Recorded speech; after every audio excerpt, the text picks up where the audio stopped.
Good evening, dear friends. Make yourself comfortable. I have something to ask of you tonight, something that may go against every instinct you have as a detective. When the stranger arrives in St. Mary Mead, and she will arrive very shortly, I need you not to watch her. I need you to watch everyone else. Watch the curtains. Watch the faces at the post office counter.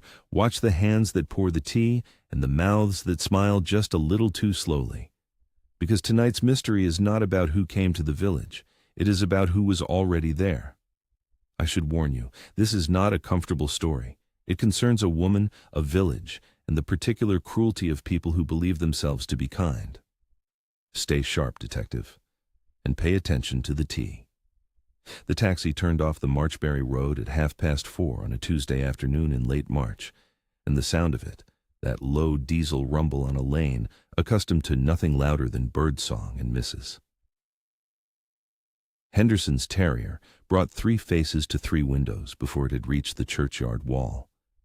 Diana Forrester stepped out onto the gravel in a navy coat that had been cut in London and shoes that had never met an unpaved road. She was perhaps 32, dark-haired, with the kind of posture that came from offices, not gardens. She looked at the row of cottages, the lane, the pub sign creaking in the wind, and she lifted her chin half an inch in a way that might have been defiance or might have been fear. The difference, at that distance, was impossible to judge. Robert Forrester came around the car and took her hand. He was taller, fairer, softer in every way, the kind of man who apologized to furniture he bumped into. He had left St. Mary Mead 6 years ago to work in London. He had come back with a wife the village had not selected. "Here we are," he said, and smiled the smile of a man who desperately wanted this to go well. Diana looked at the front door. The paint was peeling at the bottom edge. A bottle of milk stood on the step, full, uncollected, though it was nearly 5 o'clock. "Is that ours?" she asked. Robert picked it up and turned it in his hands. "Mrs. Glover next door usually takes the milk in for me. She must have forgotten." Diana said nothing. She carried her suitcase inside. The house was small in the way that country houses were small, each room built for a life lived mostly outdoors. The kitchen had a window onto the garden, which was overgrown, and a calendar on the wall still showing January. Diana set her suitcase down by the stairs and looked at the wallpaper. It was floral. It had always been floral. She could see the ghost of a picture frame that had hung for decades and been recently removed. "Your mother's?" she asked. "I took them down. I thought you'd want to. Choose your own things." "You thought right." Robert filled the kettle. Diana stood at the kitchen window and watched the garden. 3 blackbirds were fighting over something near the fence. Beyond the fence, the lane curved toward the village green, and beyond the green, she could just make out the roof of the church. A woman in a brown coat was walking a dog past the gate. The woman glanced at the kitchen window, saw Diana, and looked away with the studied casualness of someone who had been staring for some time. "Robert," Diana said, without turning, "does the whole village know I'm here?" Robert set the kettle on the hob. "It's a small place. People notice." "They notice? Is that what we're calling it?" He came to stand beside her. The woman with the dog had stopped at the next gate and was speaking to Mrs. Glover. Both of them looked toward the Forrester house. Neither of them waved. At the end of the lane, behind a privet hedge that she kept more out of habit than necessity, Miss Marple observed the arrival with the quiet attention she reserved for things that interested her. The taxi, the coat, the shoes. The way the young woman lifted her chin. New shoes on an old path. They always left marks. Miss Marple picked up her trowel and returned to the border she had been weeding. There was no hurry. The village would tell her everything it thought she needed to know by Thursday. The things it did not want her to know would take a little longer. By morning, St. Mary Mead had formed its opinion. Mrs. Price Ridley arrived at Hargreaves the butcher at 9 o'clock sharp, which was her custom, and departed at 10:20, which was not. Between the chops and the sausages, she had conducted what amounted to a thorough intelligence briefing, delivered with the expression of a woman performing a civic duty. "London," she said to Mrs. Weatherby, who had come in for a pound of mince. "Kensington, if you please. And she works in, what is it they call it? Advertising." She pronounced the word as though it were a diagnosis. Mrs. Weatherby shifted her shopping basket to her other arm. "Well, I'm sure she's very— The coat alone, Mrs. Weatherby. I have eyes." It was a nice coat. It was not a coat for St. Mary Mead. It was a coat for being seen in. There is a difference. Mrs. Weatherby, who had been seen in nothing more remarkable than a mackintosh for the past 30 years, conceded the point with a nod. By 10:30, Mrs. Price Ridley had moved to the post office, where she encountered Mrs. Carmody and the postmistress. The intelligence was updated. The young woman had been observed at the kitchen window at 7:30 that morning, still in her dressing gown, if you can imagine, and had not yet introduced herself to any of the neighbors. The milk, Mrs. Price Ridley noted, had been taken in this time, but late. "One does not wish to be uncharitable," Mrs. Price Ridley said, drawing on her gloves. "But when a young woman from London marries a man whose aunt happens to own Hillcrest, well, one notices." Mrs. Carmody, who noticed very little but repeated everything, leaned forward. "Is old Miss Forrester very rich, then?" "Mildred Forrester," said Mrs. Price Ridley, with the gravity of a judge handing down a sentence, "has lived alone on that hill for 14 years. She has a house with 7 bedrooms, a woman who comes in daily, and no one to leave it to except Robert. And now Robert has brought home a wife from Kensington who works in advertising." She paused to let this accumulate its proper weight. "I leave you to draw your own conclusions." The postmistress stamped a parcel and said nothing. She had lived in St. Mary Mead long enough to know that Mrs. Price Ridley's conclusions were drawn well in advance of the evidence. 3 doors down, at the wool shop, Miss Marple was selecting a skein of pale blue for a cardigan she had no intention of finishing this week. She had heard Mrs. Price Ridley's account. The walls between the shops were thin, and Mrs. Price Ridley's voice was not, and she had noted, with the precision of a naturalist cataloging birdsong, the particular pitch that indicated not merely gossip, but conviction. Miss Marple paid for her wool. She did not offer an opinion. Opinions, at this stage, were premature. But she had noticed something Mrs. Price Ridley had not. The dressing gown at 7:30 had been visible because the curtains were open, and the curtains were open because someone, Diana presumably, had been looking out at the garden. Not at the lane, not at the neighbors, at the garden. It was, Miss Marple thought, a small distinction, but distinctions, in her experience, were rarely small. Hillcrest stood at the top of a lane that branched off the Marchbury Road and climbed for 1/4 of a mile through an avenue of chestnut trees that had been planted by Mildred Forrester's husband in 1938 and never trimmed since. The house itself was handsome rather than grand. 7 bedrooms, a drawing room with bay windows facing south, and a kitchen garden that had once been the pride of the village, and now grew mostly what Mrs. Briggs, the daily help, could manage between the aga and the laundry. Mildred Forrester was 78 years old, sharp-boned, straight-backed, and entirely uninterested in other people's expectations. She had buried her husband in 1962, with dry eyes and a firm handshake for the vicar, and she had lived alone since, with the companionship of Mrs. Briggs, the 9 o'clock news, and a conviction that the modern world was, on the whole, a decline from the previous one. Miss Marple came to tea on Wednesday, as she had done most Wednesdays for the past 11 years. Mrs. Briggs showed her in and brought the tray, the second-best china, which was nevertheless very good, and withdrew to the kitchen, where she could hear everything without the inconvenience of being asked. "You've heard, I suppose," said Mildred, pouring, "about Robert's wife." "Yes." Miss Marple accepted her cup. "I saw her arrive yesterday." "And," Miss Marple took a sip, "she looked at the garden." Mildred set down the pot. "Everyone looks at the garden." "She looked at it the way one looks at something one wants to understand, not the way one looks at something one wants to own." There was a pause.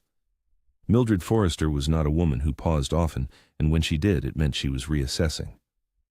"Robert was always easily pleased," she said. "I hope the girl is not." "You intend to meet her?" "I intend to judge for myself. I've asked Robert to bring her to tea on Friday." Mildred lifted her cup with the steady hand of a woman who had not dropped anything breakable since 1971. "Cecily Hartwell came round yesterday, incidentally, with her herbal nonsense. Chamomile and I don't know what. She says it helps me sleep. Does it? I sleep perfectly well. But it amuses Cecily to feel useful, and I see no reason to deprive her. She drank. Tell me, is Mrs. Price Ridley already in full cry? Miss Marple allowed herself a smile. I believe the butcher, the post office, and the wool shop have all been informed. Naturally, that woman could broadcast from the top of the church tower and reach fewer people. She paused again. Jane, I want you to watch this, not the girl, the village. I want to know what they say when they think I'm not listening. Miss Marple set down her teacup. It was a request, not a question. Mildred Forrester did not ask questions when she already knew the answer. I generally do, said Miss Marple. And she did. Robert brought Diana to Hillcrest on Friday at 3 o'clock. Mrs. Briggs opened the door, took Diana's coat, the London one, which she handled at arm's length as though it might contain foreign ideas, and directed them to the drawing-room, where Mildred Forrester sat in the bay window with the afternoon light behind her, like a judge in silhouette. Diana crossed the room and held out her hand. Mrs. Forrester, thank you for having us. Sit down, said Mildred. It was neither warm nor cold. It was a command from a woman who had never learned to phrase things as invitations. Robert hovered near the fireplace, smiling at both of them in turn, achieving nothing. Diana sat in the chair opposite Mildred and folded her hands in her lap. She did not cross her legs. She did not reach for a cushion or rearrange herself. She sat as though sitting were something she took seriously. Mildred examined her. It was not subtle, and it was not quick. Robert tells me you work in advertising. I did. I've left. Why? Because I married Robert and moved to a village where the nearest agency is an hour by train, and I didn't want to be the sort of wife who takes the 8:15 and comes back smelling of the Piccadilly line. Robert made a small sound near the fireplace that might have been a laugh and might have been a cough. Diana did not look at him. Mildred's eyebrows rose a fraction. That is either very practical or very romantic. It's practical. The romantic part was marrying someone who lives next to a sheep field. There was silence. Mrs. Briggs in the hallway paused with the tray. Robert stopped breathing. Mildred Forrester looked at Diana Forrester for what felt like a very long time. And then she laughed, a short, dry sound, more bark than melody, but unmistakable. Mrs. Briggs, she called, bring the Sèvres cups, the ones in the cabinet. Mrs. Briggs nearly dropped the tray. The Sèvres cups had not been used since Colonel Forrester's funeral. She recovered, set down the everyday china, and went to the cabinet in the dining room where the good things lived behind glass doors and a faint smell of lavender. Diana looked at Robert. Robert looked at the ceiling. Neither of them spoke. But something passed between them, relief perhaps, or the beginning of it. Mildred poured from the Sèvres with the concentration of a woman handling objects that cost more than a motor car.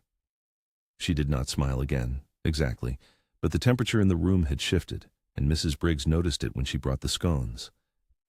You don't patronize me, Mildred said, handing Diana her cup. That is either very clever or very honest. I hope it is both. Diana took the cup. I hope so too. They drank.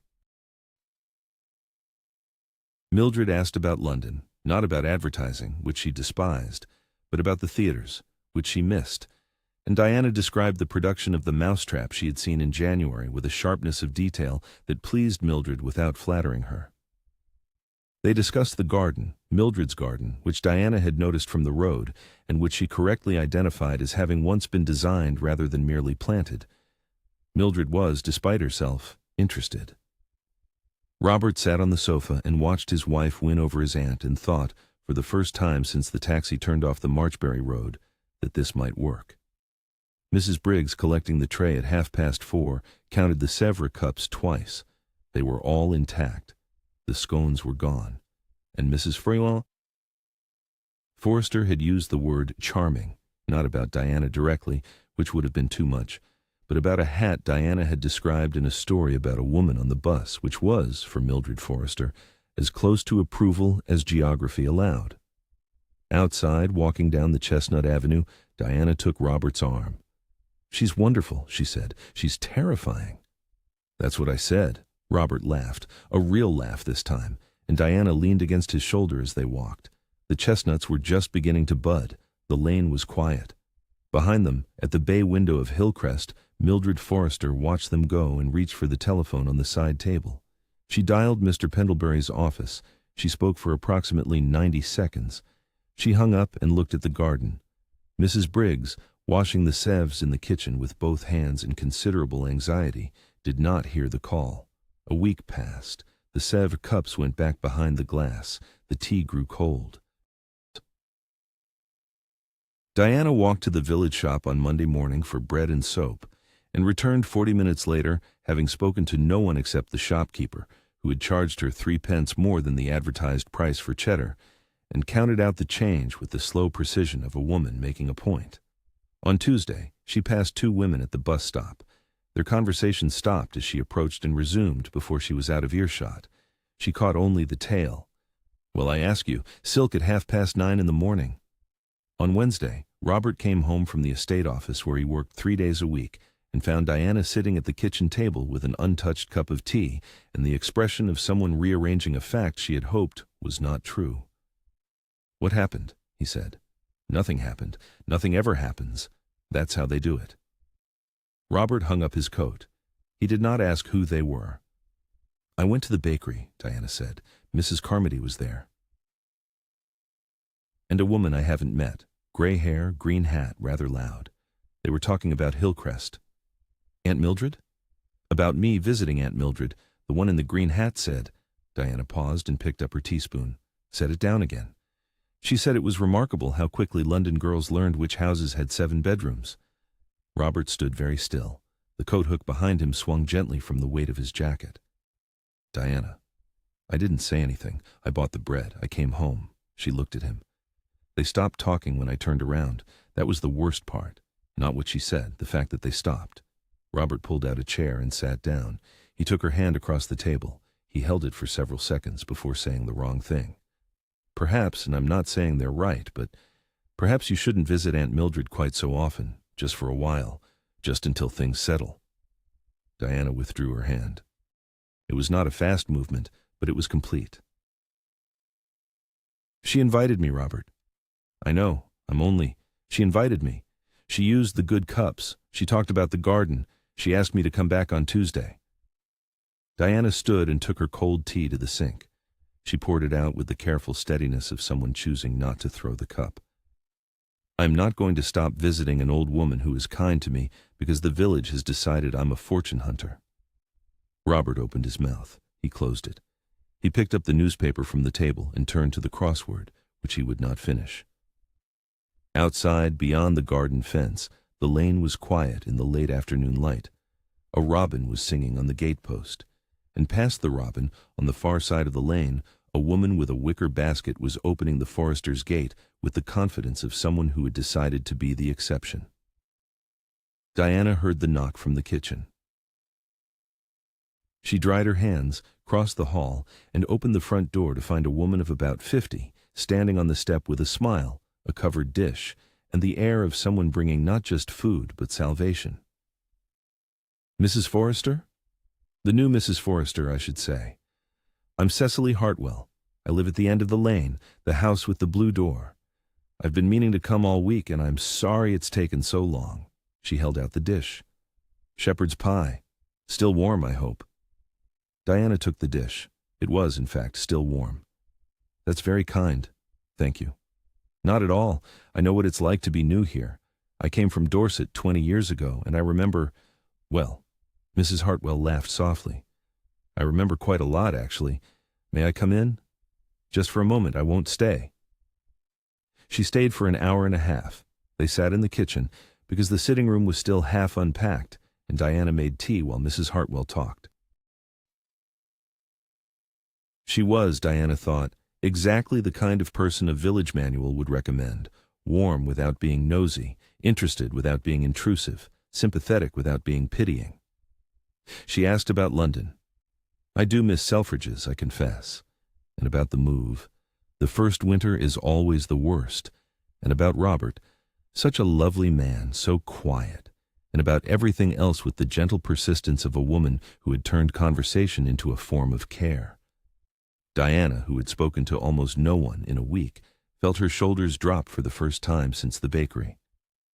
"I should tell you," Mrs. Hartwell said, stirring her tea with a small silver spoon she had brought in her handbag, her own spoon, which Diana found charming and only slightly odd, "that the village talk is unkind. I want you to know that not everyone agrees with Mrs. Price Ridley." I gathered there was talk. There is always talk. It's the engine that runs this place, I'm afraid. But it passes. "It passed for me." She sipped. "How is dear Mildred? I've been worried about her, especially with the nerves." "The nerves?" "She hasn't mentioned? She's been sleeping badly, restless, she says. I've been bringing her a tisane, my own blend, chamomile, valerian, a little lemon balm. She says it helps. I go up to Hillcrest twice a month or so to check on her." Mrs. Hartwell smiled. "She pretends to find me tiresome, but I think she's glad of the company. She seemed well when we visited on Friday, sharp as anything." "Oh, she is sharp. That will never change. But the sleep, well, at her age." Mrs. Hartwell set down her cup and touched Diana's arm. "I'm glad you're here. I think you'll be good for her. She needs someone who isn't, how shall I put it, afraid of her." Diana laughed. It was the first time she had laughed in the house on the lane. Mrs. Hartwell left at 6:30 with promises to return, an invitation to walk on Thursday, and the satisfied expression of someone who had accomplished exactly what she came to do. Diana washed the cups and put the shepherd's pie in the oven, and felt for the first time since arriving that St. Mary Mead might contain at least one person who was on her side. Robert came downstairs from his study. "Who was that?" "Mrs. Hartwell, from the house with the blue door. She brought a pie."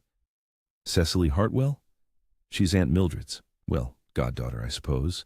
They've known each other for years." He paused. "She's very nice." "She is." Robert looked at Diana's face, which was different from the face he had left in the kitchen 2 hours ago, and decided not to mention the conversation about visiting Hillcrest.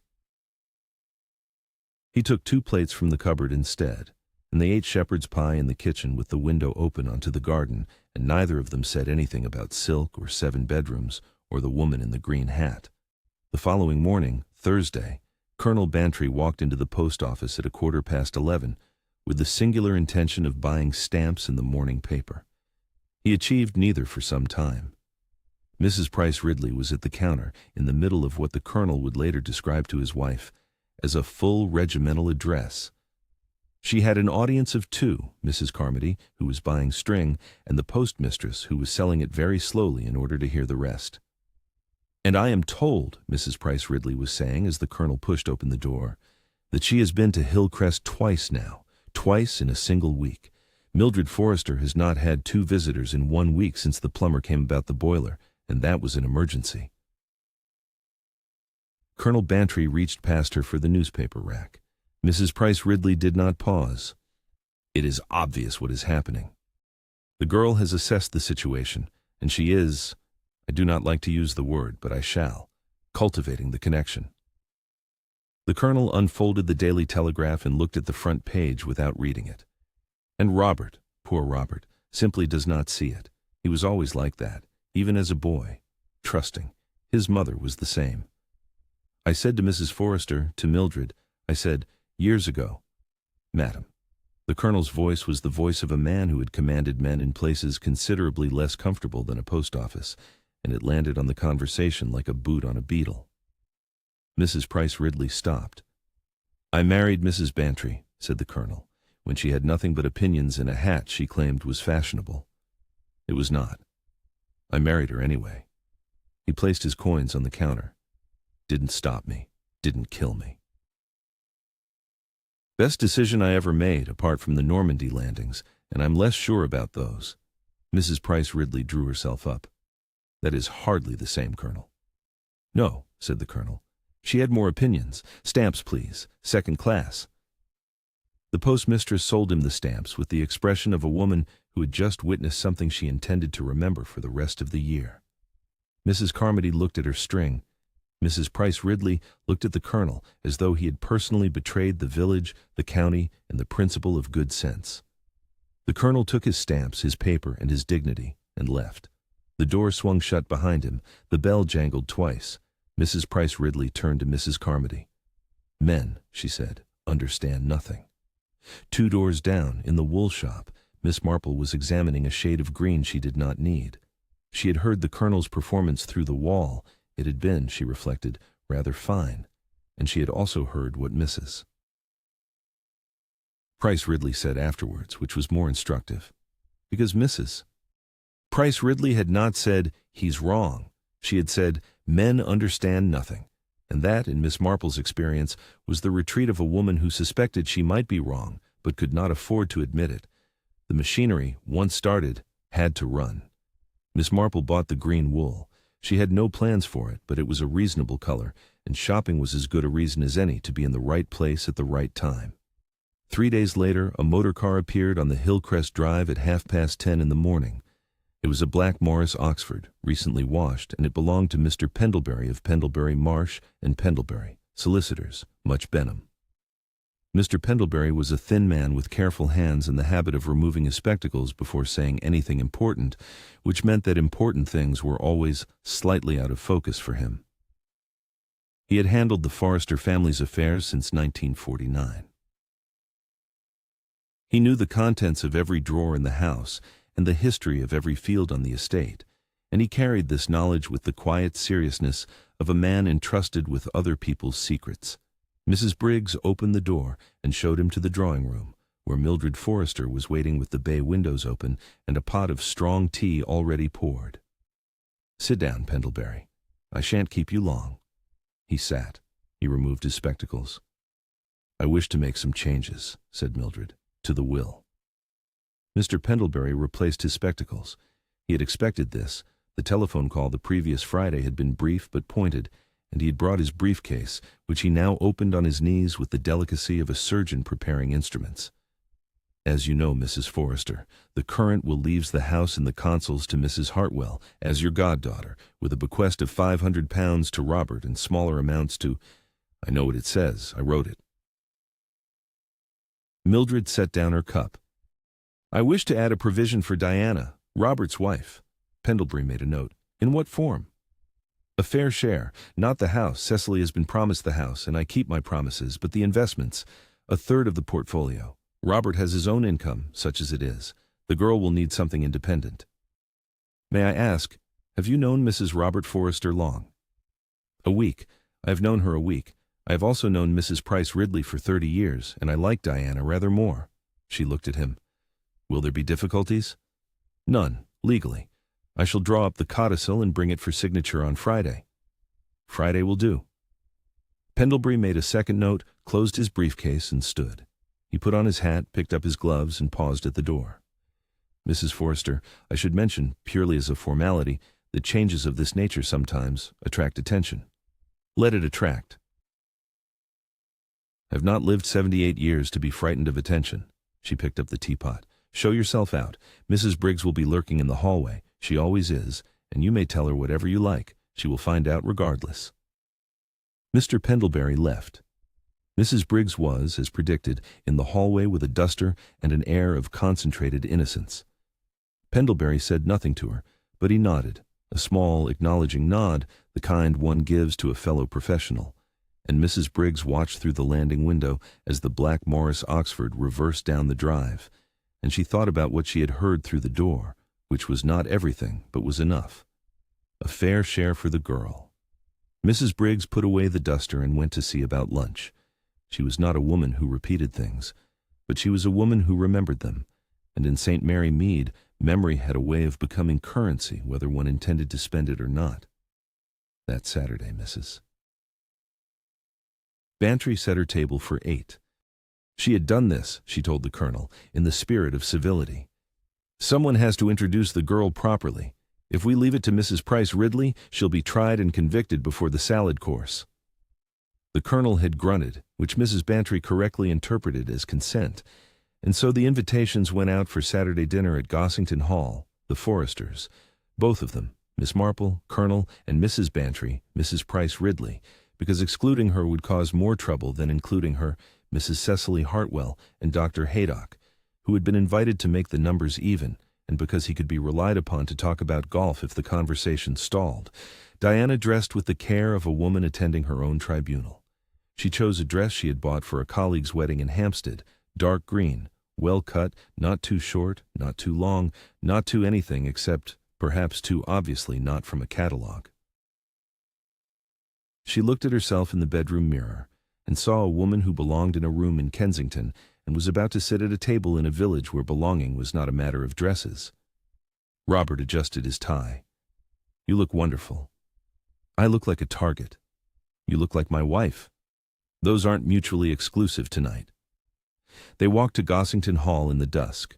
The house was lit from within, yellow light through mullioned windows, the silhouette of Mrs. Bantry arranging flowers on the dining table, music from a gramophone. The door was open.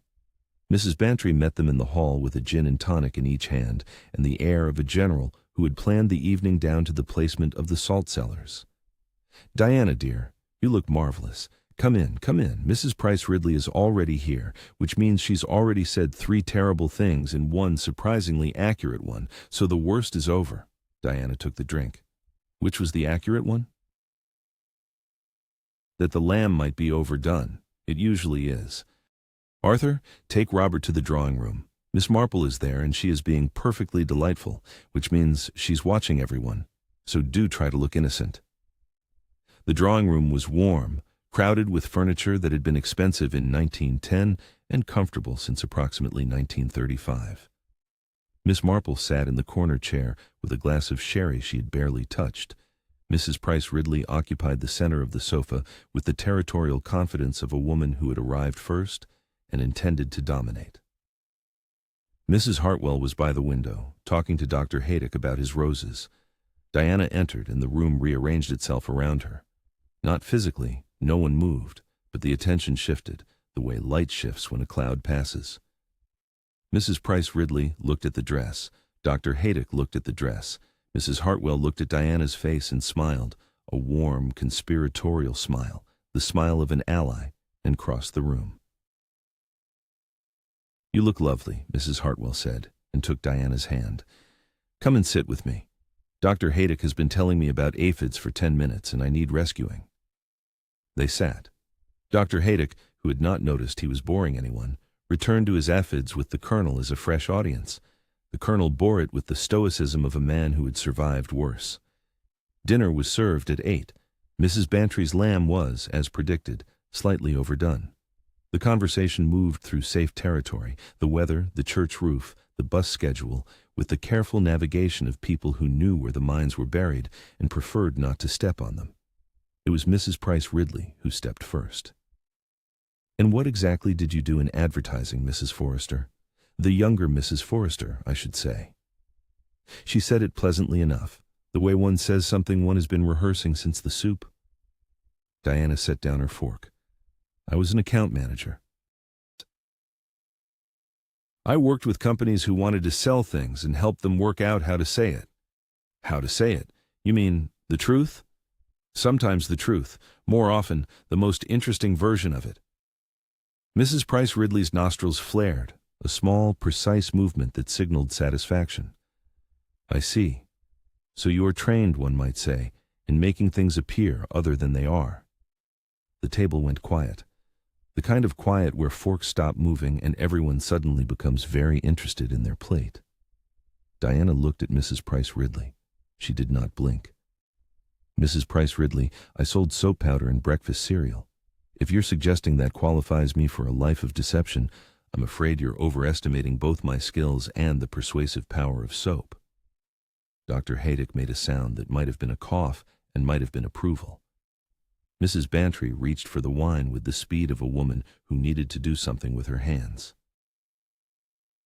Robert stared at his lamb with the expression of a man drowning in shallow water. Mrs. Hartwell placed her hand on Diana's arm under the table, a small, steadying gesture. Diana felt it and was grateful. The conversation limped forward. Mrs. Bantry steered it toward the church fete, safe ground, and for several minutes the table discussed bunting and cake stalls with the desperate enthusiasm of people recovering from a near accident. Miss Marple ate her lamb and said almost nothing. She watched the hands, the faces, the small adjustments. It was near the end of the main course, over the cheese, that Diana made the remark she would later wish she hadn't. Mrs. Bantry asked whether she had settled into the village, and Diana, emboldened by wine and Mrs. Hartwell's warm presence at her elbow, said, "I think so. Mildred, Mrs. Forrester, has been wonderfully kind. She's invited us again next week, in fact, Robert and me. She wants to show me the garden properly." The table heard it. No. Everyone heard it. Mildred Forrester was inviting the London girl back, again. The word garden sat in the air like a claim on territory that was not yet anyone's to claim. Miss Marple, from the far end of the table, watched Mrs. Hartwell. It was a professional observation, the way a birdwatcher watches a bird without appearing to, and what she saw lasted less than a second. Mrs. Hartwell's smile remained, her hand remained on Diana's arm, but her eyes, for one brief unguarded moment, went flat. Not angry, not sad. Flat, in the way that a surface goes flat when the light behind it is switched off. Then it was gone. Mrs. Hartwell squeezed Diana's arm and said, "How lovely. She must be so pleased to have family nearby again." The cheese was followed by Mrs. Bantry's treacle tart, which was excellent, and coffee, which was too strong, and the conversation moved to the safer waters of Dr. Haydock's golf handicap, which interested no one, but offended no one either, and was therefore perfect. At 10:30, Diana and Robert walked home through the dark. The stars were out, the lane was empty. An owl called from the chestnuts near Hillcrest. "That wasn't so bad," Robert said. Diana said nothing for a while. She held his arm and walked and listened to the owl. "Mrs. Price Ridley hates me," she said at last. "She hates everyone. It's nothing personal." Mrs. Hartwell was kind. "She's always kind," Diana nodded. They walked on. She did not mention the moment at the table, the moment she had said Mildred, and the room had shifted, because she was not sure, yet, what it meant. She only knew that for 1 second, at the edge of her vision, someone's face had changed, and she could not quite remember whose. Before we continue, Detective, if you're enjoying tonight's mystery, I'd be grateful if you'd subscribe and join our little mystery family. A new case every evening, and I promise you, not all of them end the way you think. Now, back to Hillcrest. On Thursday afternoon, 4 days before Friday, and this distinction, as you will see, matters, Mrs. Cecily Hartwell walked up the Chestnut Avenue with a wicker basket over her arm and a jar of something wrapped in a cloth. Mrs. Briggs opened the door. She'd been polishing the hall table, which did not need polishing, but which gave her a reason to be near the front of the house when visitors arrived. "Good afternoon, Mrs. Briggs. How's she today?" "Tired. She didn't eat much lunch." "Poor dear. I've brought her a fresh batch, the chamomile and valerian. The last jar seemed to help." Mrs. Briggs took the basket and showed Mrs. Hartwell into the drawing room, where Mildred Forrester sat in her usual chair with a blanket over her knees that she would deny needing if asked. "Cecily, sit down. I suppose you've brought more of that hedgerow concoction." "It's not hedgerow, Mildred. It's a proper blend. Chamomile, valerian root, a touch of lemon balm. My mother's recipe." Mrs. Hartwell settled into the chair opposite and arranged her skirt. "You told me last time it helped with the sleep." "I told you it was less revolting than I expected. That is not the same thing." Mrs. Hartwell laughed, light, practiced, warm. She reached across and touched Mildred's hand. "You look a little pale. Have you been sleeping at all?" "Intermittently." "And the hands? You mentioned a tingling. Has that continued?" Mildred looked at her fingers, which lay flat on the arm of the chair. "A numbness, more than tingling. In the tips, it comes and goes." She flexed them. "I haven't mentioned it to Haydock. He'll only fuss." "Perhaps you should, just to be safe." "I'm 78 years old, Cecily. Nothing is safe. That is rather the point." She picked up her teacup, the everyday one, not the Sèvres, and drank. "How was the dinner at Gossington Hall?" "I heard you were there." "It was spirited. Mrs. Price Ridley was in fine form. Diana held her own rather well, I thought. She's sharper than people give her credit for. She is sharp. I told Jane Marple the same thing. The girl doesn't patronize. Mildred set down the cup and looked at Mrs. Hartwell with the directness that made most people uncomfortable, and Cecily Hartwell, to her credit, merely attentive. Pendlebury came on Monday. I'm making some changes. Changes? To the will. Nothing that affects you. The house is yours, as we agreed. But I want Diana to have a share of the investments. A third. She'll need independence. Robert is a dear boy, but dear boys don't always remain dear. Mrs. Hartwell was still. Her hands were in her lap, folded, and they did not move. Her face remained arranged in the expression of concerned attention she wore so easily, but her breathing, if anyone had been close enough to notice, paused for one beat longer than it should have. That's very generous, Mildred. It's sensible. Pendlebury is bringing the papers on Friday. Friday? This Friday? Is there another kind? Mrs. Hartwell smiled. Of course. I think it's lovely. Diana will be so grateful. I don't want gratitude. I want the girl to have options. Mildred adjusted her blanket. Now, pour me some of your hedgerow potion before it gets cold. And then tell me about Dr. Haydock's roses. I understand he's entered the summer show, which is bold of him, given last year's incident with the greenfly. Mrs. Hartwell poured the tisane from the jar into a fresh cup. Her hands were steady. She added a spoonful of honey, to take the edge off, and passed it across the table.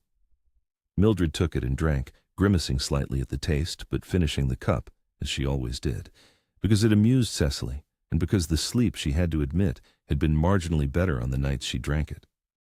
They talked about roses, about the church roof, about Mrs. Price Ridley's hat, which they agreed was an offense against millinery. At 4:30, Mrs. Hartwell stood, collected her basket, and kissed Mildred on the cheek. "Why don't you ask Diana to come tomorrow?" she said at the door.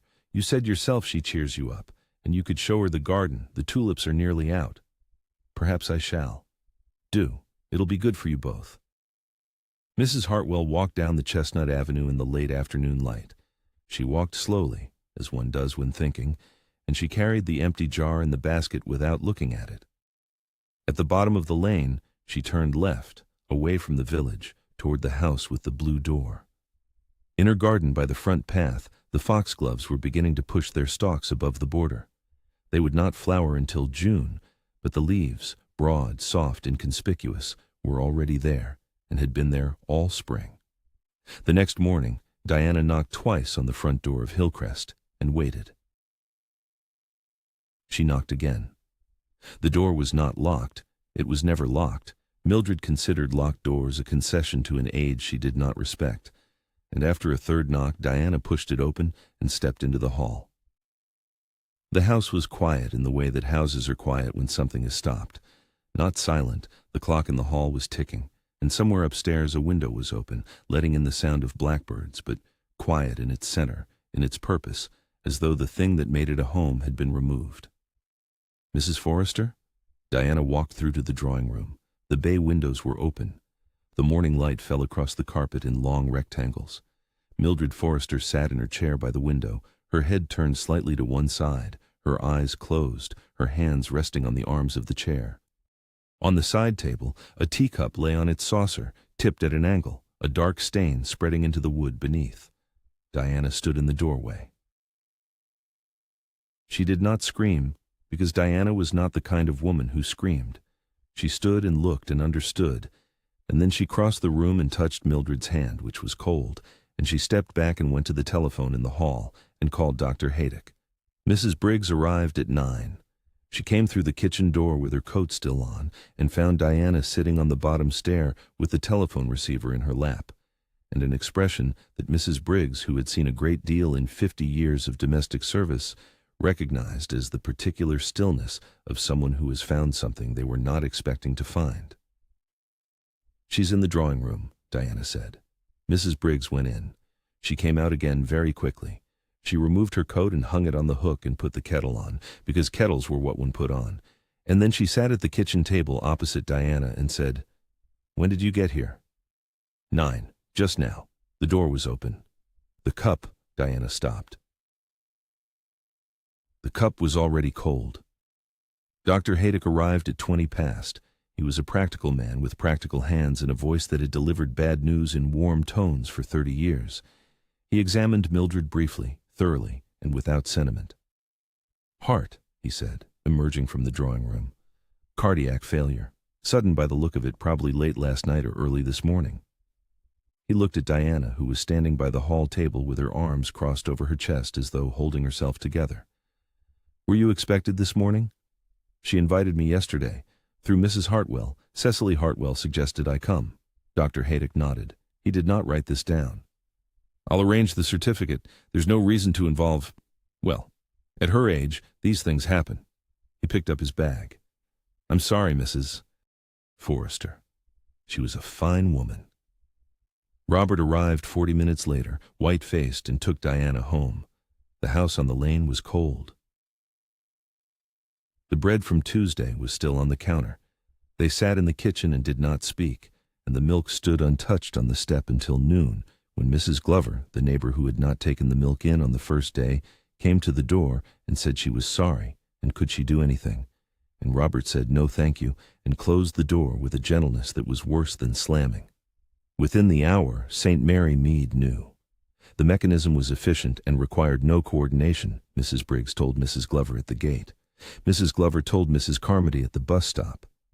Mrs. Carmody told Mrs. Price Ridley by telephone at 11:30, and Mrs. Price Ridley, who had been waiting for something to happen without knowing what it would be, received the news with the grim satisfaction of a woman whose predictions had come true before she had finished making them. "I said," she announced to Mrs. Weatherby in the grocer's at noon, "that something was not right. I said it from the first day." That girl arrives, visits Mildred Forrester twice in 1 week, and now Mildred is dead. "I do not like to say I told you so." "But you will," muttered Mr. Hargreaves the butcher from behind the counter. "But I told you so." The gossip hardened through the afternoon, the way mud hardens in spring, first soft, shapeless, everywhere at once, then fixed and rigid and difficult to shift. By tea-time, the narrative had solidified. The London girl had targeted the aunt. She had visited repeatedly, cultivating the connection, as Mrs. Price Ridley had warned. The aunt had died the morning after one of these visits. The cup had been found overturned. Conclusions were drawn. No one mentioned Mrs. Hartwell's visits to Hillcrest. No one counted those. Mrs. Hartwell was Mildred's goddaughter, her oldest friend in the village, a woman who brought herbal tea and asked about the sleep. That was not visiting, that was kindness, and kindness did not require examination. Diana stayed in the house on the lane and did not go to the bakery. She did not go to the post office. She stood at the kitchen window and watched the lane, and the lane watched back, and neither of them blinked.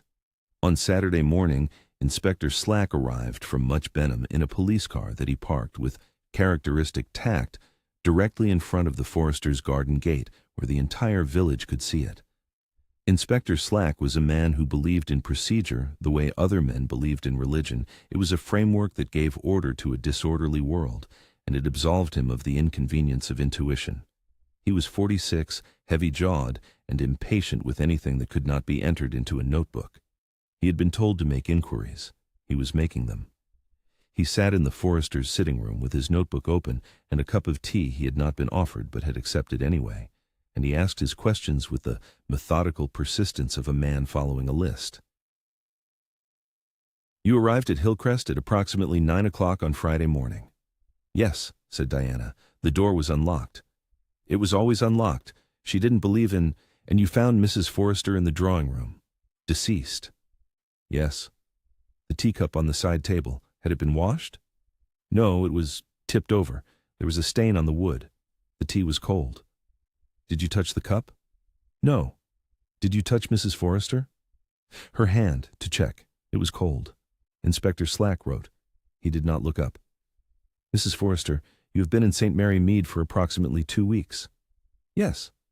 "And in that time you visited the deceased?" "How many times?" Diana counted. 3 times, once with Robert, twice on my own. 3 visits in 2 weeks. To a woman you had known for 2 weeks.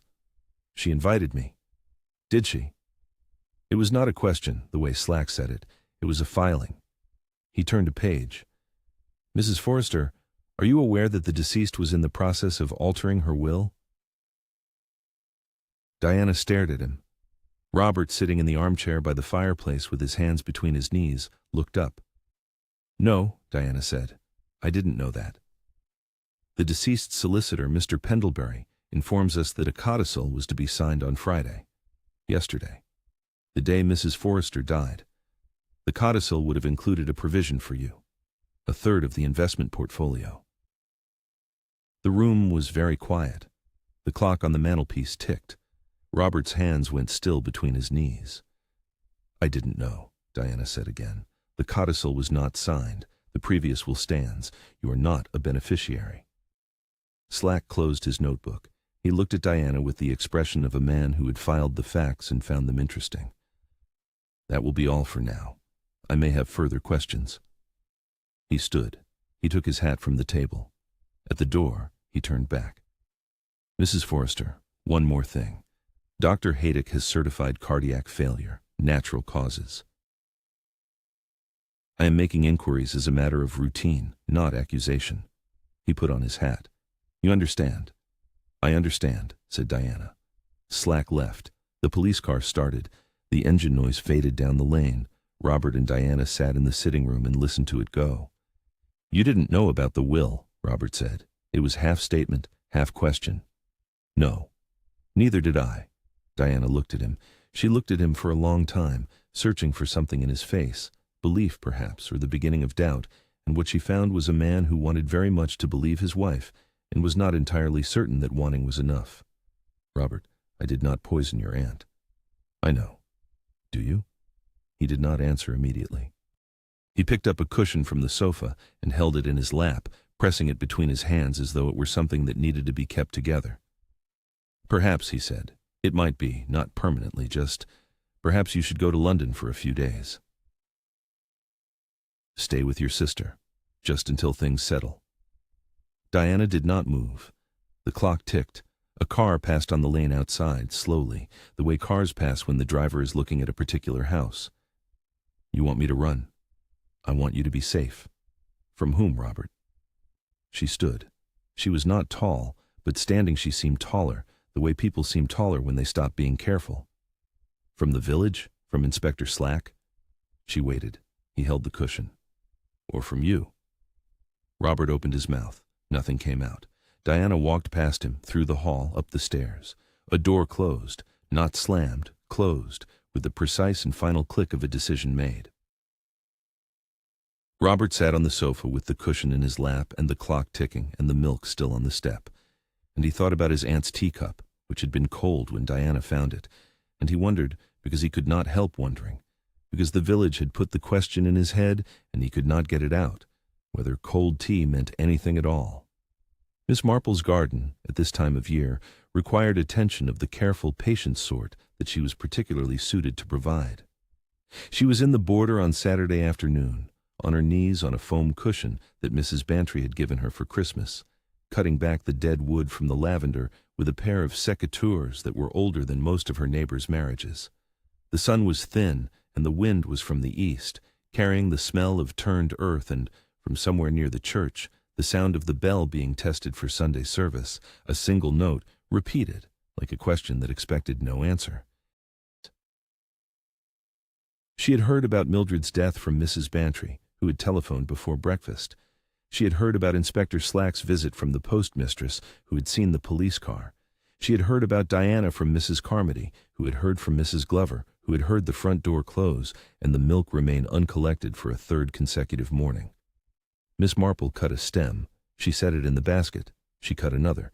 She was thinking about the Sèvres cups, about the way Mildred had reached for the telephone after Diana and Robert had gone, about Mrs. Briggs in the hallway polishing a table that did not need polishing, about Mr. Pendlebury's Black Morris Oxford on the drive, and the codicil that would have been signed on Friday, and the fact that Mildred Forrester had died on Thursday night. Thursday. Not Friday. Not Saturday. Thursday. She was thinking about shepherd's pie, about a woman who carried her own teaspoon in her handbag, about chamomile and valerian and lemon balm, and the particular way Mrs. Hartwell had said, "Poor dear," Not once, which was sympathy, but repeatedly, which was something else. And she was thinking about Mrs. Partridge. Mrs. Partridge had lived on the other side of the village years ago in the cottage that was now the dentist's surgery. She had taken in a lodger, a quiet man from Nottingham who repaired watches and kept irregular hours. Within a week, the village had decided he was stealing. Within 2 weeks, Mrs. Price Ridley, a younger, sharper Mrs. Price Ridley, though the difference was marginal, had informed the vicar that the communion plate was not safe. Within 3 weeks, the lodger had been asked to leave. The communion plate, of course, had been taken by the church warden, a man of impeccable local standing who had been borrowing from the church fund for the better part of a year. He had the advantage of being from St. Mary Mead. The lodger had the disadvantage of being from Nottingham. Miss Marple put down the secateurs. She removed her gardening gloves and folded them beside the basket. She looked at the lavender, which would bloom in June, and at the foxgloves along the fence, which were already showing their broad, soft leaves.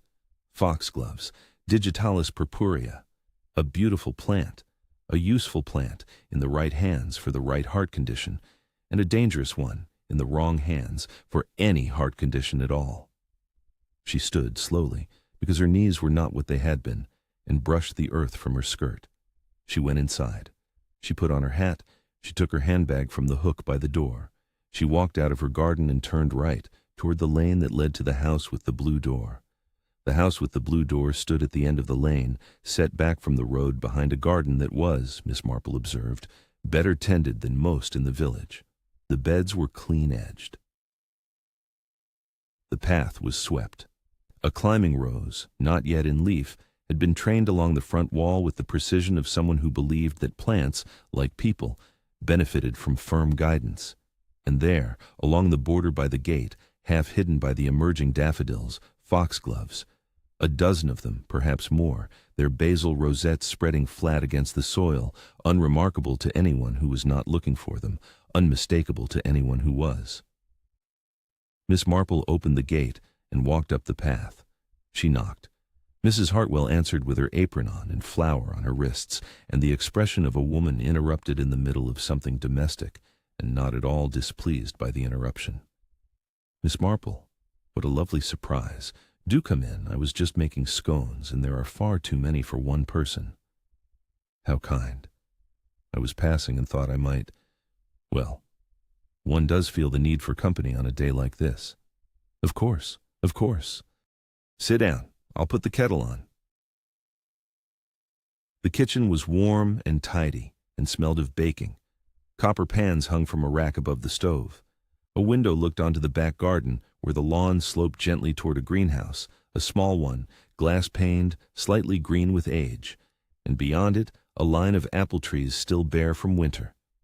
The kitchen table was scrubbed pine, laid with a cloth, and Mrs. Hartwell set 2 cups and a plate of scones with butter and jam, and the easy efficiency of a woman who entertained often and well.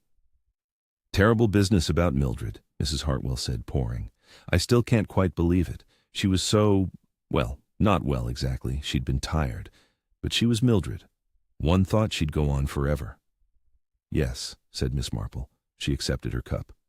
"One did. I keep thinking about the last time I saw her, Thursday afternoon.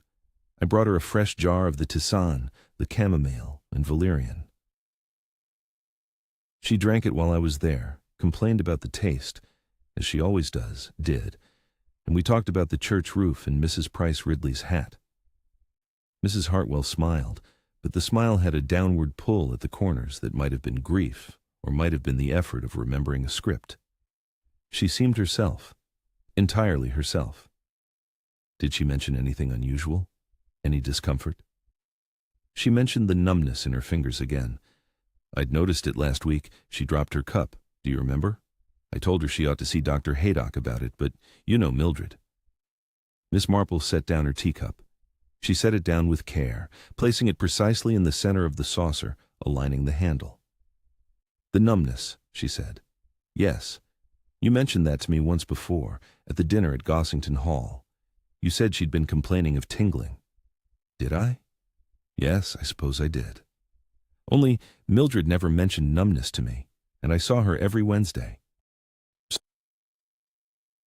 Miss Marple picked up a scone and broke it in half. She did not look at Mrs. Hartwell. She looked at the scone. She told me about the sleep trouble. She told me about the taste of your tea. She even told me about the bus schedule, which she found personally offensive. But she never mentioned her fingers. There was a pause. It lasted perhaps 2 seconds. In those 2 seconds, the kitchen, which had been warm and alive with the smell of baking, became something else. A room where 2 women sat across a pine table, and one of them was thinking very carefully about what to say next. "Perhaps she didn't want to worry you," Mrs. Hartwell said. "You know how she was. She hated fuss." "She did." Miss Marple took a bite of the scone. "These are excellent, Cecily. Is that your own jam?" "Damson. From last year. Delicious." They talked about jam for several minutes. They talked about the weather, which was changeable. They talked about the church fete, which was in June. Miss Marple asked about the garden. "Your borders are always so beautifully kept." And Mrs. Hartwell described her plans for the summer with the enthusiasm of a woman who loved her garden and was happy to share it. Miss Marple listened. She ate another scone. She complimented the butter. And when she had finished her second cup of tea, and the conversation had settled into the comfortable rhythm of 2 women who had known each other for years, she stood and thanked Mrs. Hartwell and walked to the front door, and on the step she turned and said, as though it had just occurred to her, "The foxgloves by your gate, are they self-seeded or did you plant them?" "Planted, years ago. They come back every year. I'm rather fond of them, actually. Why?" "No reason. I was thinking of adding some to my own border. They're such a reliable plant." She smiled. "Thank you for the scones, Cecily. You've been very kind." Udasilerer. She walked down the path, through the gate, past the foxgloves and along the lane toward the village. She walked slowly, as she always did, but her mind was not slow. It was moving through a sequence, a chain of facts, each one small, each one meaningless alone, each one connected to the next by the thinnest of threads. Cecily Hartwell knew about the numbness before Mildred had mentioned it to anyone else, before Dr. Haydock, before Miss Marple, before Mrs. Briggs, who noticed everything and reported most of it. She knew because she had caused it. Or, Miss Marple corrected herself, because she was a woman who valued precision. She knew because she had reason to expect it. Digitalis. In small doses, over days, nausea, fatigue, visual disturbances, tingling and numbness in the extremities. In the accumulated dose of a week's worth of tisane, brought faithfully, drunk obediently, sweetened with honey to mask the bitterness, cardiac arrest, sudden, convincing. Entirely consistent with the death of a 78-year-old woman with no prior history of heart disease, but, as Dr. Haydock would say, at her age. Miss Marple reached the corner where the lane met the Marchbury Road. She stopped. She looked at the chestnuts, which were budding now, and at the roof of Hillcrest above the trees, and she thought about a woman who carried her own teaspoon in her handbag and asked careful questions about symptoms she should not have known to ask about. She turned left, toward Much Benham. Mr. Pendlebury's office was open until 4. The offices of Pendlebury, Marsh, and Pendlebury occupied the ground floor of a Georgian townhouse on the high street of Much Benham, between the chemist and the ironmonger. The brass plate by the door had been polished that morning by a clerk who had been polishing it every morning for 19 years and saw no reason to stop. Mr. Pendlebury received Miss Marple in his office with the wariness of a man who respected her intelligence and feared its implications. He offered her a chair, a cup of tea, which she declined, and his full attention, which she accepted. "I shan't take much of your time, Mr. Pendlebury. I wanted to ask about Mildred Forrester's will." Pendlebury removed his spectacles. "Miss Marple, as you know, I cannot discuss the contents, no, but the timing. That is perhaps less confidential?" He considered this. He replaced his spectacles. "What specifically?" "The codicil. It was to be signed on Friday." "That is correct." "And Mrs. Forrester died on Thursday night." "Also correct." "The codicil, had it been signed, it would have added Mrs. Diana Forrester as a beneficiary, a share of the investments." Pendlebury said nothing. He aligned a pen on his desk.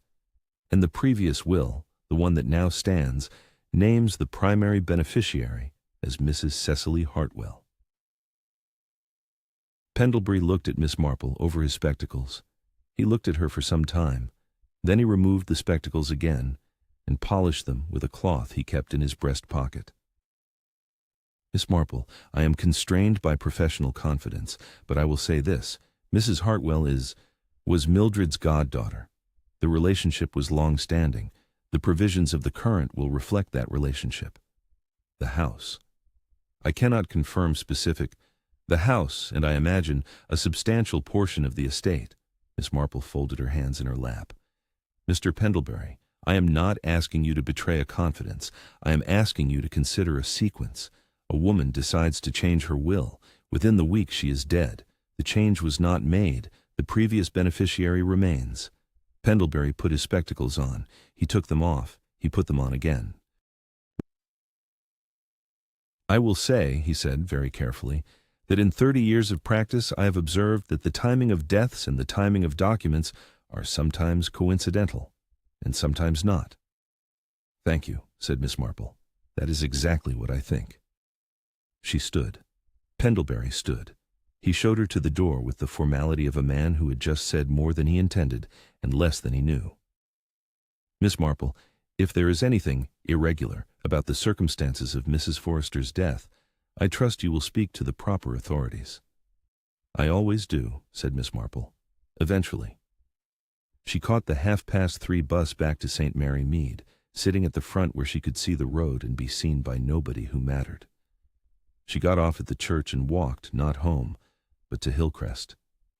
Mrs. Briggs answered the door in a black cardigan that she had put on the morning of Mildred's death and had not taken off since. Her eyes were red-rimmed and her hands were dry from washing things that did not need washing. Mrs. Briggs, I'm sorry to trouble you. May I come in for a moment? Mrs. Briggs showed her to the kitchen because the drawing room was shut and Mrs. Briggs could not bring herself to open it. She made tea, the everyday pot, the everyday cups, and sat across the table from Miss Marple with the air of a woman who had been waiting for someone to ask her the right questions. Mrs. Briggs, I need you to think carefully.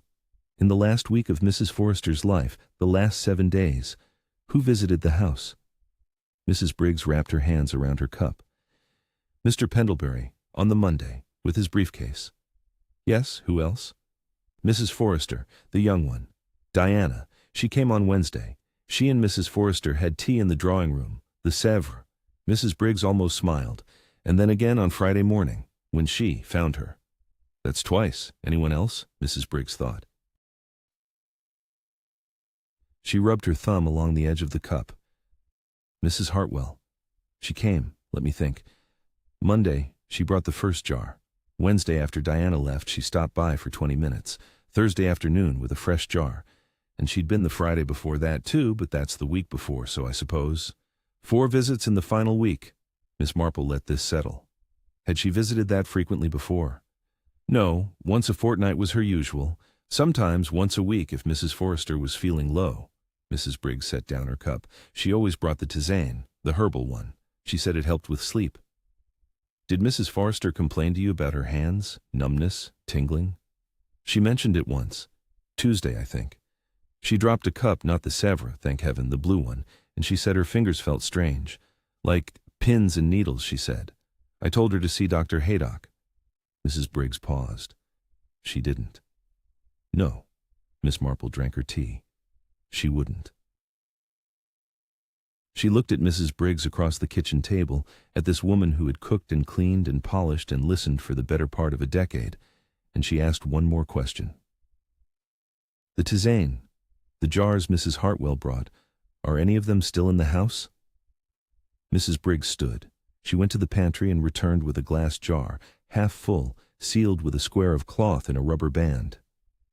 This was in the cupboard. She hadn't finished this one. Mrs. Hartwell brought the fresh batch on Thursday. Miss Marple took the jar. She held it up to the light from the kitchen window. The liquid inside was dark, greenish-brown, unremarkable. May I take this? Take it, said Mrs. Briggs. I never liked the stuff. It smelled wrong. Miss Marple placed the jar in her handbag with the careful movements of a woman who understood that some things were evidence and some things were proof, and a jar of tisane in a handbag was, for now, neither, but might become both. She thanked Mrs. Briggs. She walked down the Chestnut Avenue one more time, and didn't look back at the house, because looking back at empty houses was a habit she had never acquired and did not intend to start. At home, in her sitting room, with the curtains half drawn and the fire lit against the evening chill, Miss Marple placed the jar on the table beside her chair and made herself a cup of tea, her own recipe. Nothing exotic, nothing herbal, nothing from anyone's garden but the tea plantation in Assam whose product she had trusted for 40 years. She sat and she thought. The sequence was clear now. It had the neatness of a well-planned garden, each element in its place, each action timed, each contingency addressed. Cecily Hartwell was Mildred's goddaughter. She had been the primary beneficiary of the will for years, the house, the investments, the estate. A comfortable future, guaranteed, for as long as Mildred did not change her mind. Then Diana arrived, and Mildred changed her mind. The codicil was to be signed on Friday. Diana would receive 1/3 of the investments. The house remained with Cecily, but the estate, undivided, was worth considerably more than the house alone, and 1/3 of it, redirected to a stranger from London, was 1/3 that Cecily had considered hers. The tisane. 4 visits in the final week, up from the usual fortnightly. Each time a jar of chamomile and valerian. Each time drunk, grimaced at, finished. Digitalis foxglove extract was bitter, but in a tisane already bitter with valerian and sweetened with honey, the additional bitterness would be masked, not perfectly, but adequately, for a woman of 78 who trusted her goddaughter and did not question the taste of care. The numbness. Digitalis toxicity in its early stages, tingling in the fingers, visual disturbances, fatigue, nausea. Cecily had asked about the symptoms, tingling, numbness, sleep, with the specificity of someone monitoring a process, not inquiring after a friend. She had known to ask before Mildred had thought to tell. And the timing. Mildred died on Thursday night. The codicil was to be signed on Friday. 1 day. 24 hours between the old will and the new. Cecily had not merely killed Mildred, she had arranged for Diana to find her. "Why don't you ask Diana to come tomorrow? She cheers you up so." The suggestion, warm, casual, thrown out at the door, had placed Diana at Hillcrest on Friday morning, the last visitor, the obvious suspect.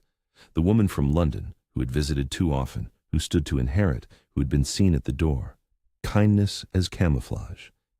It reminded Miss Marple of Mrs. Harmon, who had lived near the church and had been, for 20 years, the most sympathetic ear in the village. Everyone confided in Mrs. Harmon. Everyone trusted Mrs. Harmon, and Mrs. Harmon had used every confidence, every trust, every whispered secret to maintain a position of quiet, absolute authority over every household in the parish. Her crime had been only gossip, but the mechanism was identical, warmth as a weapon, sympathy as access, trust as a door that locks behind you. Miss Marple picked up her teacup. She drank. She set it down. The jar sat on the table. It would need to be tested. Dr. Haydock would know how, or could arrange it through the hospital in Much Benham. But the jar was only part of the evidence. Jars could be denied. Foxgloves grew in many gardens. Chamomile and valerian were harmless herbs sold in any chemist. What could not be denied was the pattern. 4 visits, escalating dosage. Knowledge of symptoms. The timing of the death against the timing of the will. And above all, the suggestion that Diana visit on Friday. The careful, smiling, shepherd's pie-bringing placement of a suspect in the exact right place at the exact right time. Miss Marple needed Mrs. Hartwell to say it again, in front of witnesses. She needed the pattern to be visible not to a jury, not yet, but to the people who mattered, to Diana, who had been framed, to Robert, who had doubted, to Mrs. Price Ridley, who had convicted, to the village, which had supplied the weapon of suspicion without knowing it was being used. She reached for the telephone. "Mrs. Bantry, it's Jane. I wonder if you'd come to tea tomorrow afternoon, and I'd like you to help me with the invitations. Let me see, Diana Forrester, Robert, if he'll come, Mrs. Hartwell, Colonel Bantry, of course, and Mrs. Price Ridley. Mrs. Price Ridley. Jane, are you quite sure? She's been absolutely vile about Diana. She told Mrs. Weatherby that, I know what she told Mrs. Weatherby. I want her there. I want her to hear what I have to say. A pause.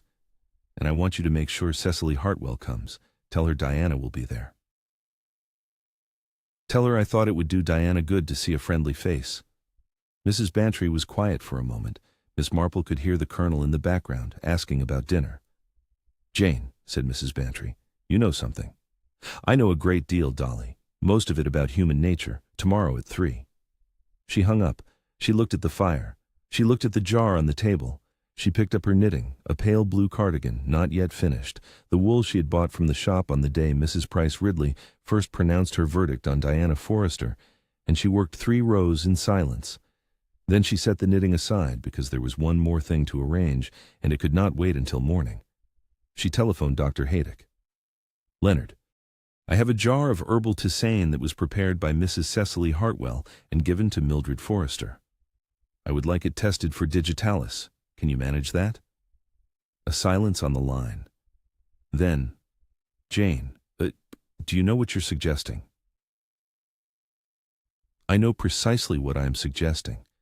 I am suggesting that Mildred Forrester did not die of natural causes, and that the person who killed her brought flowers and shepherd's pie and was considered by the entire village to be the kindest woman on the lane. She paused. Can you have the results by tomorrow afternoon?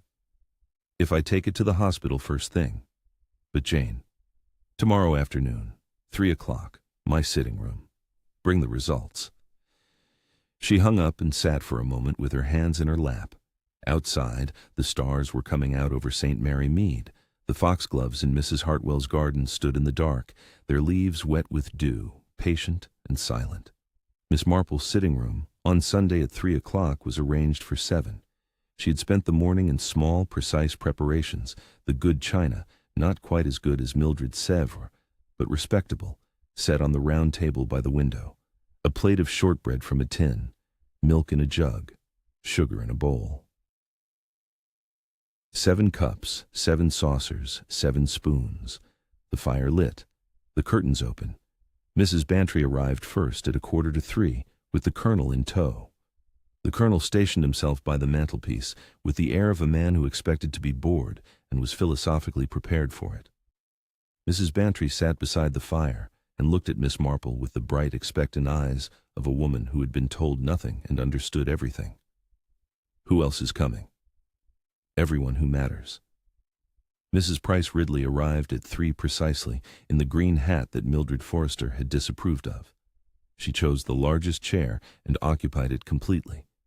She accepted her tea with a nod and a silence that was, for Mrs. Price Ridley, ominous. Diana and Robert came together at 5 past.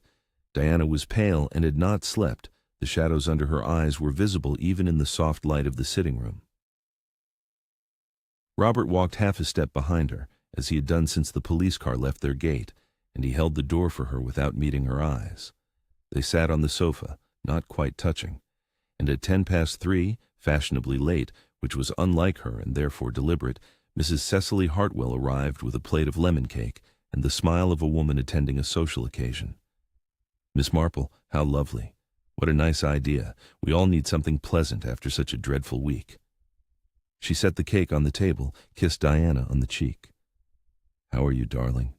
You look tired, and took the chair by the window beside the Colonel, who shifted slightly to make room and said nothing. Miss Marple poured. She poured for 7, moving from cup to cup with the slow steadiness of a woman who had poured a great deal of tea in her life and intended to pour a great deal more. She offered shortbread. She offered cake. She asked about the weather, which was mild, and about the church service, which had been well attended, and about Mrs. Price Ridley's hat, which she complimented without visible irony. The room settled. The fire crackled. 7 people drank tea and ate shortbread, and waited, some of them knowingly, most of them not, for the reason they had been assembled. Miss Marple set down her cup. I wanted to bring you all together, she said, because I have been thinking about Mildred Forrester, about the way she lived and the way she died, and the way this village, our village, responded to both. Mrs. Price Ridley straightened. Diana's hands tightened around her cup. Robert looked at the floor. Mildred was not an easy woman. She was proud and she was sharp, and she did not suffer fools. But she was fair. She judged people on what they did, not where they came from. And in the last week of her life, she made a decision about her will, a decision that showed generosity and, I think, good judgment. "Miss Marple," said Mrs. Price Ridley, "I do not see what the will has to do with—" "It has everything to do with it, Mrs. Price Ridley, because the will is the reason Mildred Forrester is dead." The room went very still. The clock ticked. The fire popped once. "I have spoken to Dr. Haydock. I have spoken to Mr. Pendlebury, and I have spent some time, rather a lot of time, thinking about tea." Miss Marple looked at the table, at the 7 cups, at the pot, at the shortbread. "We all drink tea. It is the most ordinary thing in the world, and because it is ordinary, we do not question it. We do not ask what is in the tea. We drink what is given to us by people we trust." She looked at Mrs. Hartwell. The look was not sharp. It was steady, patient, the kind of look one gives a plant when one is deciding whether it needs water or whether it has had too much. "Cecily, you have been bringing Mildred a tisane. Chamomile and valerian, you said. Your own blend. How long have you been making it?" Mrs. Hartwell's smile remained in place. "Several months, since the autumn. She had trouble sleeping, and Your garden, by the front gate, the foxgloves, they are a lovely addition. Digitalis purpurea. You planted them yourself, you told me." Yes, years ago. They self-seed now." Mrs. Hartwell shifted in her chair. Her fingers found the edge of her saucer. "Miss Marple, I don't understand what foxgloves have to do with—" "You have foxgloves in your garden, Mrs. Hartwell." The question landed in the room like a stone dropped into still water. The ripples moved outward. Mrs. Price Ridley frowned. The Colonel uncrossed his arms. Diana lifted her head. Robert, for the first time since he had entered the room, looked directly at someone who was not Diana. Mrs. Hartwell's fingers stopped moving on the saucer. The silence that followed was not comfortable. "I don't see," Mrs. Hartwell began. "Allow me to explain what I see." Miss Marple did not raise her voice. She did not need to. The room had already fallen to the frequency at which whispers carry further than shouts. "I see a sequence. It is a very simple sequence, and that is what makes it clever. Clever things, in my experience, are almost always simple. It is the complicated plans that fail." She folded her hands in her lap. "First, the will. Mildred Forrester's will, as it stood for several years, left the house and the bulk of the estate to her goddaughter, to you, Cecily. Mr. Pendlebury can confirm this, and I believe he will when the time comes. You were the primary beneficiary. You had been promised the house. You had been, in every sense that matters, Mildred's heir." Mrs. Hartwell did not speak. Her hand lay on the saucer, motionless. Then Diana arrived, and Mildred, who had not changed her mind about anything in a decade, changed her mind. She telephoned Mr. Pendlebury on Friday of last week and asked him to draw up a codicil. 1/3 of the investments were to go to Diana. The codicil was to be signed on Friday. This Friday. Yesterday. Mrs. Price Ridley opened her mouth. Miss Marple continued before she could fill it. "Mildred died on Thursday night, one day before the signature. The codicil was not signed. The old will stands. You remain, Cecily, the sole significant beneficiary." "That is coincidence," Mrs. Hartwell said. Her voice was steady. Her face was composed, but her fingers had moved from the saucer to her lap, where they pressed against each other, knuckle to knuckle, in the way that hands press when they are told to be still and cannot quite manage it. "Perhaps. Let us consider the tea." Miss Marple reached into her handbag, which sat at her feet, and produced a glass jar, half full, sealed with a cloth and a rubber band. She placed it on the table between the cups. "This is from Mildred's pantry. Mrs. Briggs gave it to me. It is your tisane, chamomile, and valerian, you said, your own blend, your mother's recipe." "Yes, I've been making it for months. It helped her sleep. She said so herself." "She did. She also said it tasted unpleasant, which she attributed to the valerian." Valerian is bitter. But there are other things that are bitter, Cecily, and one of them grows in your front garden. The colonel uncrossed his arms. Mrs. Bantry's hand went to her throat. Digitalis, said Miss Marple. Foxglove. In large doses, it stops the heart, which is why doctors use it carefully for certain conditions. In small doses, accumulated over days, it produces a very particular set of symptoms: nausea, fatigue, visual disturbances. She paused.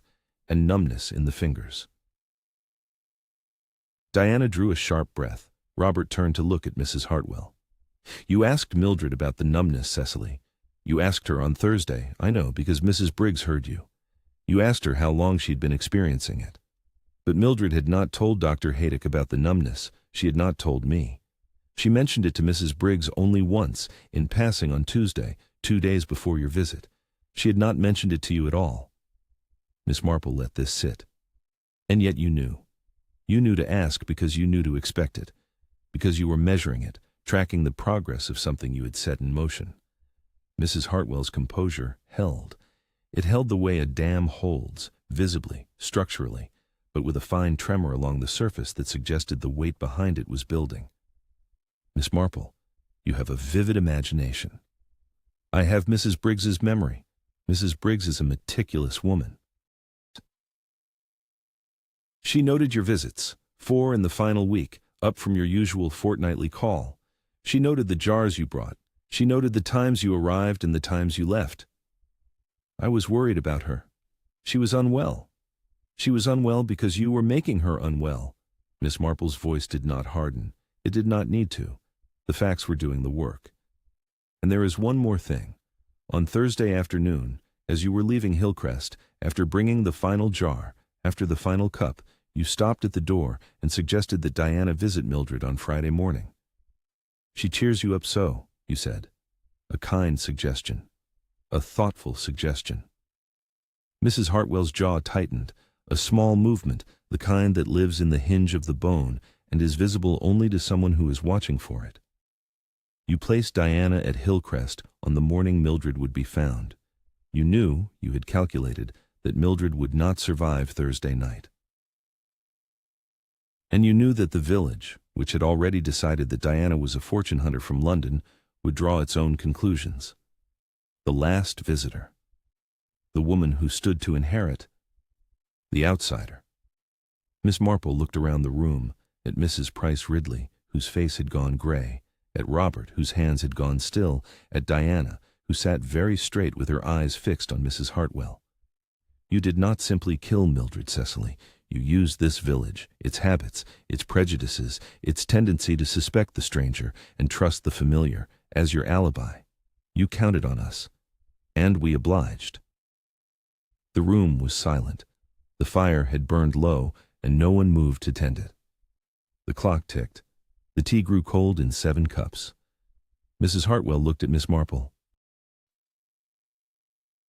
She looked at her for a long time, and in that time something shifted behind her eyes. Not guilt, not yet, but the slow collapse of a structure that had been built to withstand questions from Inspector Slack, not from a woman who had been watching foxgloves from across a garden fence. You can't prove any of this, she said.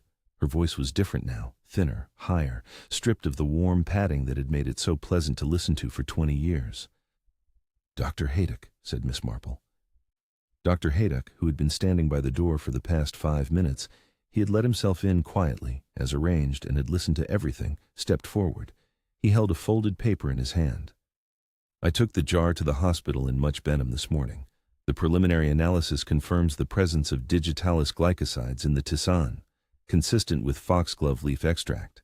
He placed the paper on the table beside the jar. The concentration is significant. Well above therapeutic dose. Mrs. Hartwell looked at the paper. She looked at the jar. She looked at her hands, which were trembling now, both of them, visibly, the knuckles white. She was going to give it away, she said. The house, the investments, everything I was promised, everything I'd waited for.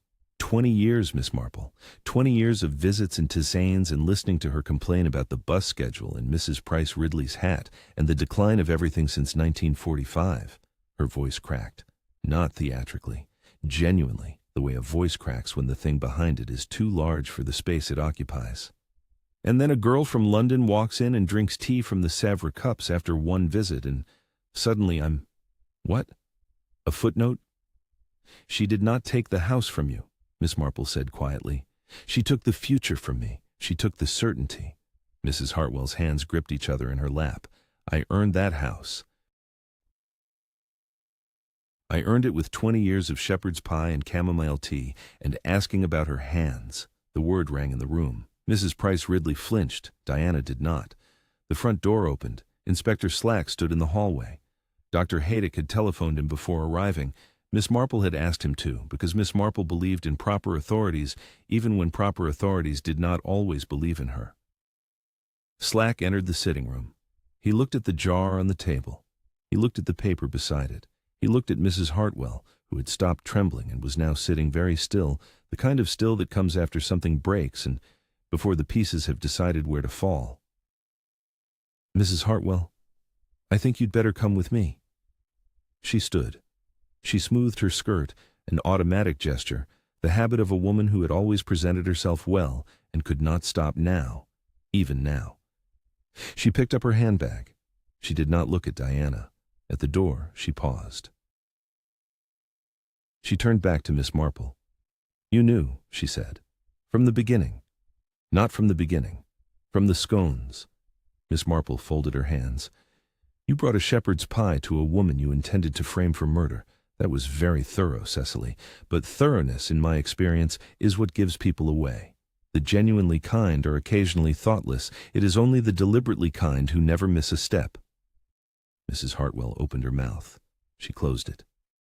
Inspector Slack took her arm, not roughly but firmly, and led her through the hall and out the front door. The police car was parked at the gate. The engine started. The sound faded down the lane, past the church, past the chestnuts, past the house with the blue door where the foxglove stood in the dark garden, patient and silent as they had stood all spring. The room breathed. Mrs. Price Ridley sat in the largest chair and did not move. The green hat, which she had worn with such certainty at the door, now seemed to sit on her head at a slight angle, as though even the hat was uncertain of its position. Her hands were flat on the arms of the chair. Her mouth was a thin line. The colonel stood by the mantelpiece and looked at the fire, which needed a log. He did not add one. He stood with his hands behind his back, the way he stood when he was thinking about something he did not intend to discuss. Mrs. Bantry went to Diana. She sat beside her on the sofa and took her hand and held it without saying anything, because Mrs. Bantry, for all her noise and opinions and overdone lamb, understood that there were moments when the only useful thing was warmth, and warmth did not require words. Robert stood by the window. He was looking at Diana. He had been looking at her since Mrs. Hartwell said, "The Sèvres cups after one visit," and his face held an expression that Miss Marple recognized, the expression of a man who is seeing, for the first time, the full shape of a mistake he made in slow motion and did not notice until someone else pointed at the wreckage. He crossed the room. He sat beside Diana. He did not take her hand. Mrs. Bantry was holding it, but he placed his hand on the sofa cushion beside hers, close enough to touch, and waited. Diana looked at him. She did not smile. She did not need to. Miss Marple began collecting cups. She stacked them on the tray with the efficiency of a woman who had been clearing up after people for the better part of 80 years. Mrs. Bantry moved to help. The colonel added a log to the fire. The room returned by degrees to the business of being a room. Mrs. Price Ridley spoke. I said terrible things. Her voice was low, lower than anyone in the room had heard it. The volume knob for once had been turned down. About the girl, about Diana. I said in the post office, and at the grocer's, and to Mrs. Weatherby. She stopped. She looked at her hands. I said terrible things. Miss Marple set down the tray. Yes, she said, you did. The words landed without softness. Miss Marple did not pad them, did not qualify them, did not add, but we all make mistakes, or you weren't to know. She said, yes, you did, and let the fact stand in the room like a piece of furniture that would not be moved. Mrs. Price Ridley's chin trembled. It was a small tremor, barely visible. But it was there, and it was real, and it was the first time in Miss Marple's memory that Mrs. Price Ridley's certainty had cracked in public. "The village is a mirror, Mrs. Price Ridley." Miss Marple picked up the tray again. "It rarely shows us what we wish to see, but it shows us what is there." She carried the tray toward the kitchen. At the door, she paused. "You might speak to Diana. Not today, but soon. I have found that apologies, like seedlings, do better when planted early." She went into the kitchen. The tap ran. China clinked against china, the ordinary sounds of a house returning to order. Diana stood. Robert stood with her. Mrs. Bantry released her hand and watched them go to the door, and in the hallway, Diana stopped and turned to Robert and said very quietly, "I'm not going to London." "No," said Robert, "you're not." They left. The door closed behind them. The evening was coming in, the light softening, the birds beginning their last chorus, the lane empty and quiet, in the way that lanes are quiet when the day's business has been conducted, and the only thing left is rest. The Colonel collected Mrs. Price Ridley, who allowed herself to be collected without protest, and drove her home in his car without speaking, which was the kindest thing he could have done. Mrs. Bantry stayed to help with the washing up. She and Miss Marple stood side by side at the sink, and Mrs. Bantry washed and Miss Marple dried, and neither of them spoke until the last cup was on the shelf. "Jane," said Mrs. Bantry, "the shepherd's pie. That's really what gave her away?" "The shepherd's pie. And the teaspoon." Miss Marple hung the tea towel on the rail. "She brought her own teaspoon in her handbag, Dolly, to a stranger's kitchen. Who does that, except someone who has thought about every detail, who has planned each visit, each gesture, each small act of kindness in advance? The genuinely kind forget things. They burn the pie. They bring the wrong jam. The deliberately kind are flawless, and flawlessness in a village is the most unnatural thing there is." Mrs. Bantry considered this. "I burn the pie every time." "Exactly," said Miss Marple, and she allowed herself for a moment the smallest of smiles. "Good evening, dear friends." And so it ends, though not perhaps as the village expected, not as Mrs. Price Ridley expected, not, I suspect, as many of you expected. The woman from London stays. St. Mary Mead is learning, slowly, in its own stubborn way, that strangers are not always the danger. Sometimes the danger has lived on your lane for 20 years. Sometimes it brings herbal tea and lemon cake and asks about your sleep. Sometimes the most dangerous person in the room is the one everyone trusts, because trust, dear friends, is not the same as safety. It only feels that way. Diana will be all right, I think. She is not a woman who breaks easily, and the village owes her, well, the village owes her an apology, though I doubt it will phrase it that way. Villages apologize through casseroles and invitations and the gradual unremarked inclusion of someone who was once excluded. It is not justice, but it is how things work. As for Mrs. Price Ridley, she will recover. She always does. But I wonder if the next time a stranger arrives in street. Mary Mead with a suitcase and an unfamiliar coat, she might pause, just for a moment, before reaching for her verdict. I would not bet on it, but I would like to think so. Tomorrow, detective, the danger is botanical in a different sense. A greenhouse, a foxglove, yes, another foxglove, though this time the poison is rather more direct, and a question Miss Marple answers with the patience of a gardener and the precision of a surgeon. I'll see you then. Rest well tonight, and if someone brings you tea, I'm sure it's perfectly safe, almost certainly.